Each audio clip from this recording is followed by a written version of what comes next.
knee-deep in a series in which we've been looking at the Sermon on the Mount. How many of you guys have been here for at least one of those weeks? It's been a really, really good thing. And I remain convinced that the Sermon on the Mount is it's one of the most brilliant teachings ever given to human beings. Because in the Sermon on the Mount, Jesus is showing us how to live life, how to live practical, functional life in every major area of life. It's an incredible, incredible teaching. And for those of you who have missed one or more of these messages from the last few weeks, I really encourage you to go online to our website or to our YouTube page and check them out. We have the recordings online, and this is just, it's incredibly valuable stuff. So if you missed it, I encourage you to check it out. But we're going to continue blazing forward this morning. But 2 weeks ago, we started looking at a section of the Sermon on the Mount that is it's very interesting. It's really, really interesting. Jesus, starting in chapter 5, verse 21, he starts looking at the Old Testament law. For example, do not murder. And then he goes a level deeper. He begins to point out the fulfillment of the law instead of just the mere letter of the law itself. He's showing us in this section how to live the law out, how to do these things in reality, how to really function with our fellow human beings on earth. And it's so cool what he does. And so we started looking at it a couple weeks ago, and we kind of got a big picture view of what he was doing in this section. But within the section, there are a few more points that Jesus makes that we want to take a closer look at before we move on into the rest of the Sermon on the Mount. I'm going to be looking at one this morning, and there's a pretty good chance that next week Pastor Rick will be looking at another one. But the point we're going to be looking at this morning, once again, as Jesus never fails to do, he manages to make some very, very interesting and very difficult statements about how we as human beings are to live and how we are to behave. Specifically, and this is what this is going to be about this morning, specifically he makes some very difficult statements regarding how we are to deal with personal injury and how we are to deal with retaliation. It's a really interesting subject he's talking about, because this is a big deal for us in America, and we'll look at that more in just a moment. But for those of you who want to follow along in your Bible, we're in Matthew chapter 5, starting in verse 38. If you don't have the Bible, we'll have it up here on the screen. But once again, we're in a section in which Jesus is looking at the Old Testament law, the Old Testament Mosaic law, and then pointing us towards the heart of the law. Beyond the mere letter of the law, he's pointing us towards the purpose of the law, the heart of the law. So here we are in Matthew 5:38. Let's hop in. Jesus says, and he's speaking to a Jewish crowd here, he says, "You have heard that it was said, an eye for an eye, and a tooth for a tooth. But I tell you," and let's stop there for just a second. How many of you have heard the phrase before, an eye for an eye, and a tooth for a tooth? This is one of those biblical phrases that have made it into the secular world. It's one of those phrases people say. But as I mentioned before, this is a section in which Jesus is dealing with the subject of retaliation for harm done. In other words, how we are to deal with personal injury, not just bodily injury, but whatever that looks like. So the Old Testament law is summarized in this statement: an eye for an eye and a tooth for a tooth. With the Old Testament rightness, it worked like this. If you don't understand the sentence, it works like this. The injurer, whoever did the injury, should be injured in exactly the same way as he injured. Make sense?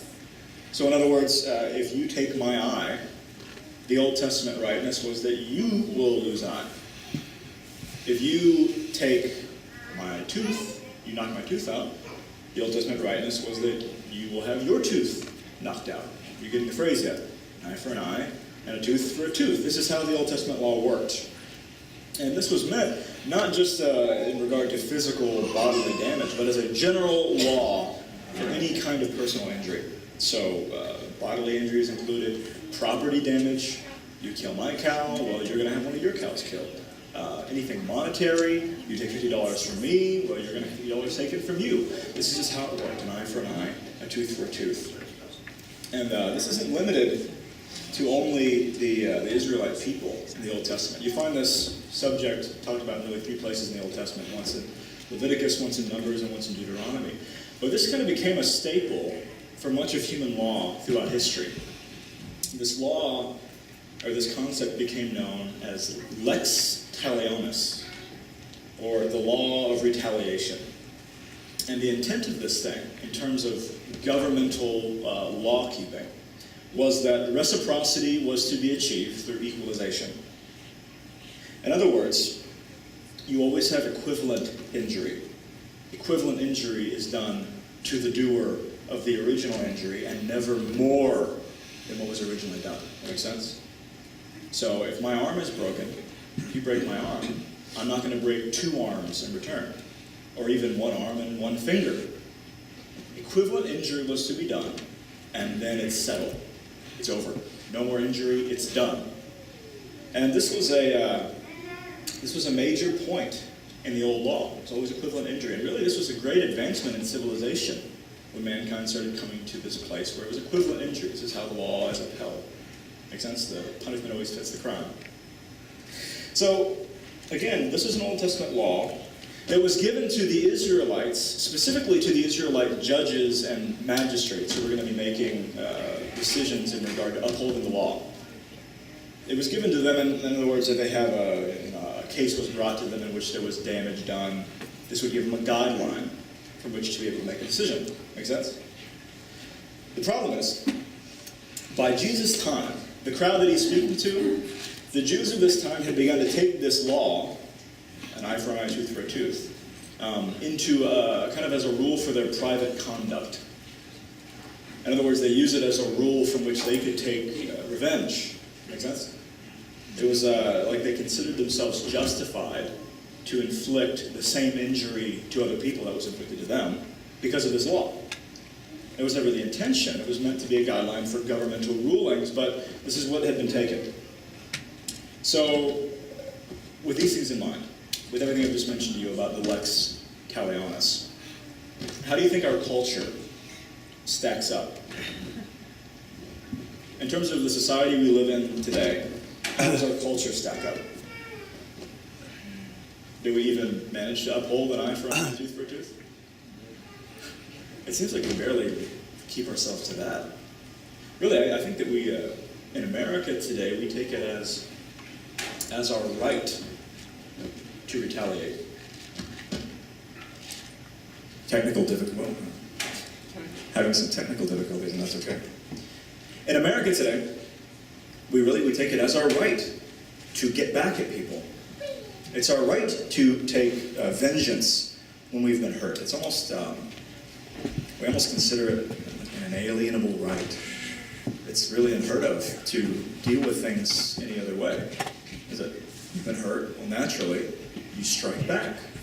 This is how things work. This is how it works in our culture. And again, we consider it justified to hurt others if they have hurt us.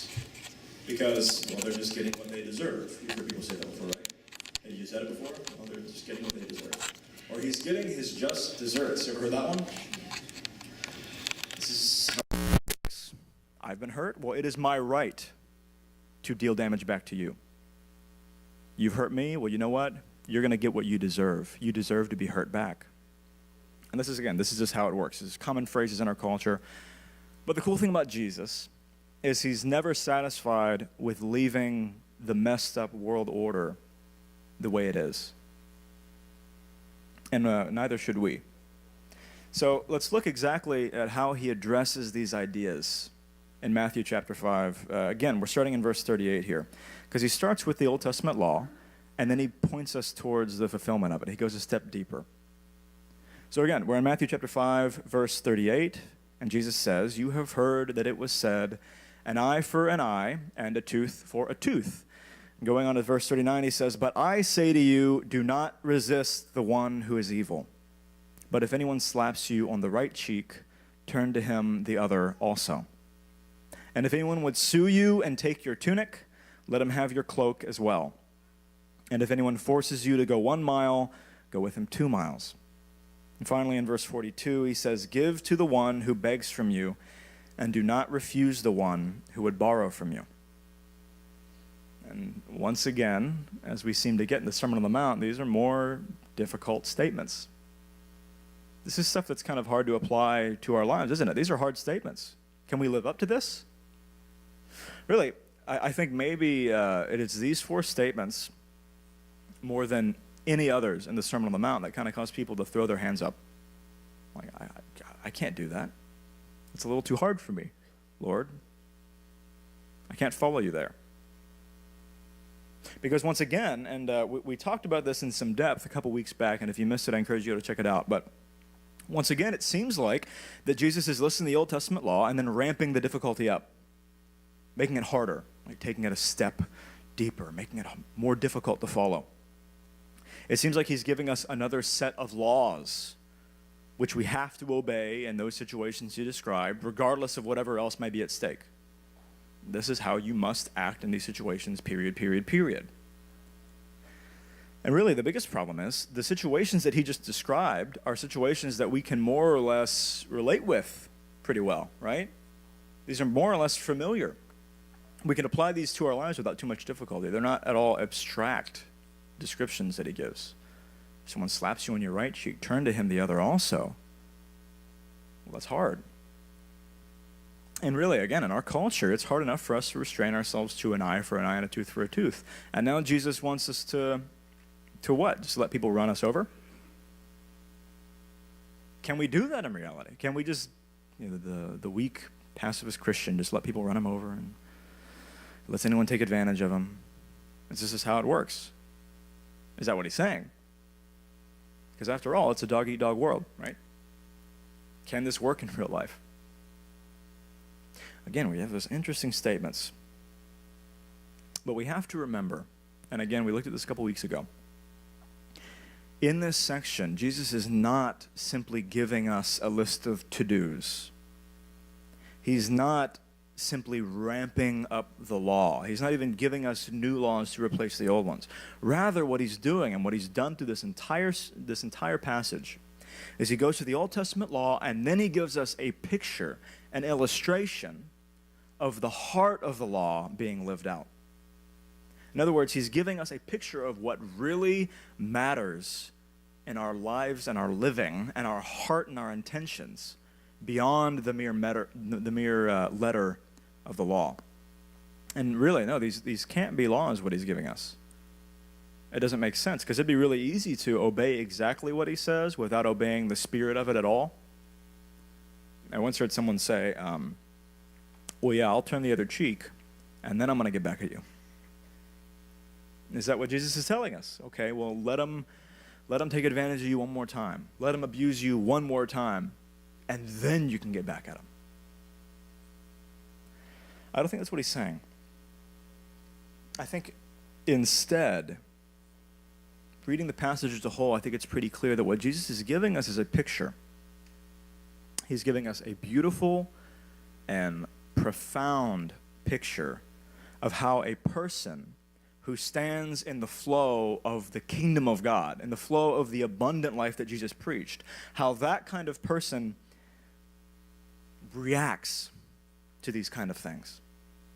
He's giving us a picture of righteousness that goes beyond the mere letter of the law, beyond the righteousness of the scribes and the Pharisees. And I'll show you what he's doing here, because this is so powerful. Because again, he's speaking to an audience in which their presumptions, the presumptions of the Jews at this time, and really the presumptions of our world and our culture today, it says, okay, well, you return harm for harm, right? When you're harmed, you return harm. It's a culture that says, okay, well, if you have to do something, you do the bare minimum. Anything else is kind of infringing upon your rights, right? If you have to give the bare minimum. This is just how it is in our culture. It's our right, after all. Don't you dare infringe upon my rights. But here in typical fashion, what Jesus is doing is he's flipping those presumptions on their head, and he's showing us just how twisted they are. And it's really easy to say these things, but one thing we cannot allow ourselves to do is separate his statements from practical everyday reality. It's really easy to make those little spiritual, idealistic statements he talks about over here. But everything that Jesus said was aimed at real life. It was aimed at how we are to live day in and day out in real life. So how do we apply these things? Because this is hard. It seems like a very lofty ideal he's casting to us. What's the picture he's giving here? And once again, Jesus is not just giving us a list of to-dos, but rather he is describing a kind of righteousness that goes deeper than the letter of the law. And so let's imagine here that Jesus is describing a person. Let's just say just any old person. We're not going to even give him a name. And in this passage, Jesus says, well, you've heard it said that you guys obey an eye for an eye and a tooth for a tooth, but I know a guy, there's a person that I know, that he returns good in the face of evil. He returns love in the face of hatred and anger. He's the kind of person who, if somebody sued him and took money from him in court, he's the kind of person that would give more money if the other person needed it. He's the kind of person who would go out of his way to help you, even if it was inconvenient for him to help you. He's the kind of person who would give to you simply because you need it, for no other reason. Now, in this kind of person that Jesus is describing, let's ask ourselves, with that kind of person, how would you say this sort of person views other people in those situations? Because in the way our culture works, very, very often, we view other people who are infringing upon us or inconveniencing us, we view them as nuisances and nothing else, bothers and nothing more. They're simply people that are infringing upon our rights, simply people who are hurting us or bothering us or what have you.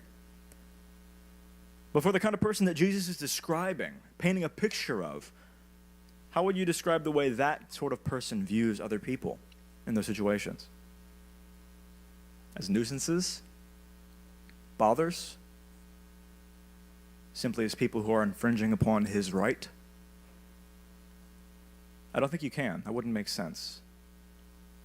With the way this sort of person acts, as described by Jesus, I think you could only say that this sort of person would have a genuine care for human beings. Do you think? A genuine care that goes beyond his circumstances or beyond his level of convenience. It seems like this is the sort of person who manages to show people real love, even in situations where those people don't deserve love. Wouldn't you say? I think you could only describe the priorities of that sort of person as being utterly loving to people. I don't think there's any other way to describe it. And I think this is exactly the point that Jesus is pointing us to. Because for a person like Jesus is describing, he fulfills the law, he fulfills the heart of the law to its core. That is the fulfillment of the law. Why? Because his priority over maintaining his right, over maintaining his personal convenience, over maintaining his personal honor or ego or whatever else, his priority is to love people regardless of the circumstance. And as the Apostle Paul said, the law can be summarized in one word: love. There's the heart. There's the core. There's the purpose of the law beyond the mere letter. And for us, I think it is a mistake to look at what Jesus said in this passage and ask ourselves, okay, did I do the specific thing that Jesus said I should do? I think there are cases in which that specific thing won't be appropriate, all things considered. It might not always be appropriate to not resist one who is evil. It might not always be appropriate to literally let someone keep or continue to abuse you. But Jesus isn't giving us specific instructions here. He's painting us a picture of a heart of love that goes deeper than the law, that fulfills the law itself, of a righteousness that goes beyond that of the scribes and Pharisees, as he mentioned earlier in chapter 5. Rather, we should be asking ourselves, am I being the kind of person that Jesus' illustrations are illustrations of. That makes sense? Am I being that kind of person? Because that's where Jesus is pointing us to. And once again, we live in a culture in which we take it as our right to take vengeance. We take it as our right to hurt those who have hurt us. We destroy friendships, and we destroy relationships, and anything in our path to hold on to that right to have justice done. I was hurt, and I will see justice done. I will see him get his just desserts. You say, you steal from me, I'm going to steal from you. You talk bad about me, I'm going to talk bad about you. You treat me wrong, I'm going to treat you wrong. Why? Because that's what they deserve. They deserve to be treated wrong because they treated me wrong. They deserve to be hurt the way that I was hurt. But the cool thing about Christianity, and this is what I love so much, the cool thing about Christianity is it's never been about what we deserve, has it? And I, for one, am eternally grateful that God does not give me my just desserts. That God does not hurt me the way that I hurt him. You hear me? And this is exactly where Jesus is attempting to point us.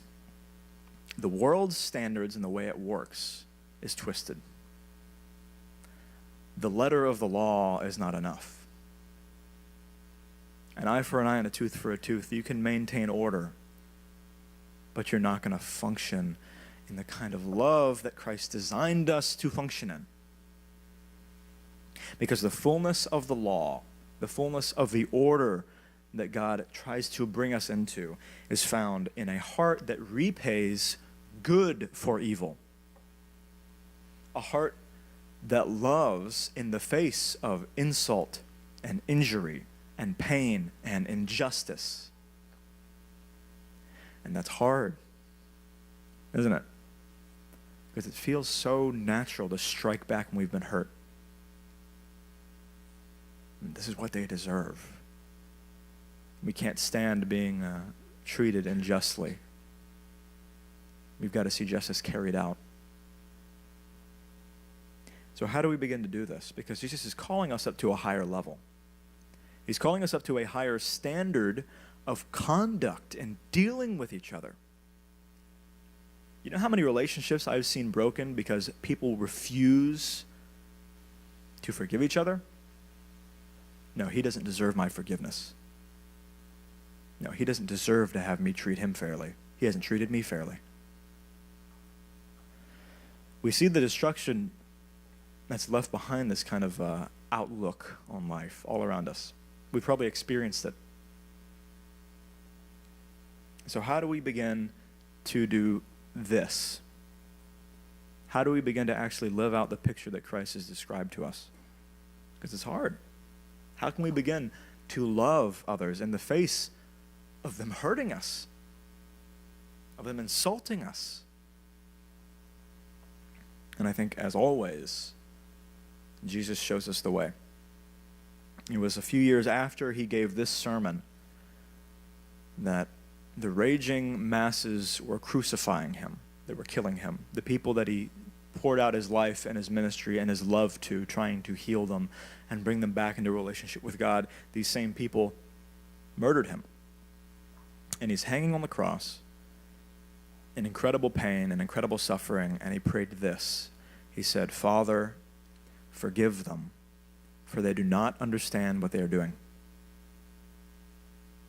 Forgive them, God, they don't understand what they're doing to me. How could Jesus say this? How could he respond with that in the face of people screaming at him and cursing him and spitting on him as they murdered him? Hebrews says that Jesus experienced every bit of temptation that we experience, and yet he overcame it without sin. How can we do this? It seems to me that Jesus had his eyes not just on the fact that he was being treated unjustly, that his focus was on more than just the fact that he was being hurt. His focus was on more than just the fact that people were hurting him, were injuring him. It seems like his focus was bigger. His perspective was bigger. His world view was bigger because his eyes were on God. And he didn't see those people around him simply as people that were hurting him or treating him unjustly. He saw them as children of God who were loved by God, who were broken and deceived and needed help, even as they hurt him. And I think that's the key for us, because it is our instant reaction when we are hurt. That becomes our world. That becomes our focus. I've been hurt. I have been treated unjustly, and I'm gonna get vengeance. I'm gonna see justice carried out. I'm gonna make this right. And I think Jesus is pointing us towards a truth. Jesus is pointing us towards the reality that unless we refuse to let our eyes become all about the pain and the injury that we have suffered, unless we refuse to let our view and focus of someone become nothing more than they have hurt us and that's all they are, I think Christ is calling us to have a larger view in those moments, to have a perspective in which we see God in the moment, in which we see ourselves in God's hands, as we always are, and in which we see our injurer as more than simply an injurer, but rather viewing them as fellow human beings that are loved by God, recognizing their humanity, recognizing their weaknesses and their limitations like the ones that we have, recognizing that they are broken and deceived children of God who are loved by God. They're not simply people who are hurting us. Our world view has to be bigger than that. Our perspective has to be bigger, or we're just going to continue the cycle of pain and injustice and injury. That's how it works. In this culture, injury begets injury.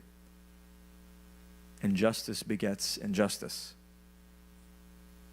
And until somebody decides to break that cycle, it's never going to stop. And it's continued for thousands of years in human history. In your relationships, that kind of thing is going to continue until you decide that you're going to love in the face of injury. You're going to love in the face of pain, of injustice. You're going to give them what they don't deserve, like God gives you what you don't deserve every single day of your life. And this is a hard thing to talk about. This is a hard thing to swallow because it feels so counterintuitive. But until we start applying this to our lives, we're not going to be able to function with our fellow human beings the way we were designed to. And that's a simple truth. So, Father, thank you that you have a better way for us. And thank you that you showed us a better way. You haven't left us to our own devices. Father, this is a hard thing. It's a hard thing because the whole world works against this idea. But I pray every single one of us in this room, Father, that you would show us how important this is. That you would show us that this heart that is deeper than the law is so much more valuable than simply an eye for an eye or worse. And for those of us who do see the value, Father, I ask that you would help us to begin to actually apply this to our lives. Help us. It is hard. You know it's hard, but it's so possible, and it's so important for us. We love you, Lord. Amen.